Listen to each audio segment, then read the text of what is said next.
સુરત શહેર પોલીસ દ્વારા no drugs in Surat city અભિયાન અંતર્ગત અત્યાર સુધી નશીલા પદાર્થોનો કારોબાર કરતા અનેક ઇસમોને ઝડપી પાડ્યા. સુરતના યુવાનોને નશાની પ્રવૃત્તિથી દૂર રાખવા માટે શહેર પોલીસ દ્વારા સતત પ્રયાસો કરવામાં આવી રહ્યા છે. આ બાબતે સુરત શહેર પોલીસ દ્વારા નશીલા પદાર્થોનું વેચાણ કરતા કે પછી તેનો સપ્લાય કરતા ઇસમોને પકડવા માટે no drugs in Surat city અભિયાન ચલાવવામાં આવી રહ્યું છે. આ અભિયાન અંતર્ગત ડ્રગ્સના વેપલા સાથે જોડાયેલા અનેક આરોપીને પોલીસ દ્વારા ઝડપી પાડવામાં આવ્યા છે. ત્યારે સુરતની એલસીબી ઝોન 1ની ટીમ અને સારોલી પોલીસની ટીમ સંયુક્ત ઓપરેશન કરી અફીણના મુદ્દામાલ સાથે રાજુરામ ઉર્ફે રાજેશ પટેલની ધરપકડ કરી છે.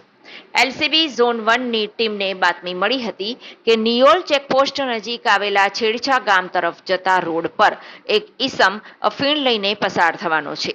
ત્યારે સારોલી પોલીસને સાથે રાખીને આ ઈસમને પકડવા માટે પોલીસે વોચ ગોઠવી. એક ઈસમ શંકાસ્પદ લાગતા તેની પૂછપરછ કરતા અને તપાસ દરમિયાન આ ઈસમ પાસેથી 168 ગ્રામ અફીણ મળી આવ્યું.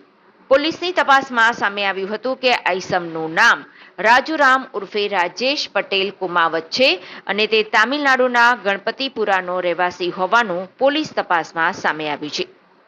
સારોલી પોલીસે 50,400 રૂપિયાના મુદ્દામાલ સાથે રાજુરામ ઉર્ફે રાજેશ પટેલની ધરપકડ કરી છે અને ઈસમ વિરુદ્ધ સારોલી પોલીસ સ્ટેશનમાં एनडीपीएस एक्ट हेठળ गुनो दाखिल કરવામાં આવ્યો છે. मेहरबान सीपी सर की आगेवानी में हमने no drugs in Surat city का कैंपेन अपनाया है. इसके तहत जोन 1 की टीम को हमने इस उत्तम कार्य में हमने एम्प्लॉय किया और सारोली पुलिस स्टेशन के विस्तार में नियोल चेक पोस्ट के सामने छेड़छा ग्राम के 3 रास्ता के पास हमें एक बातमी मिली कि एक इसम जो है वो मादक पदार्थ जैसे अफीम है उसका वहाँ पे उसके पास जत्था है.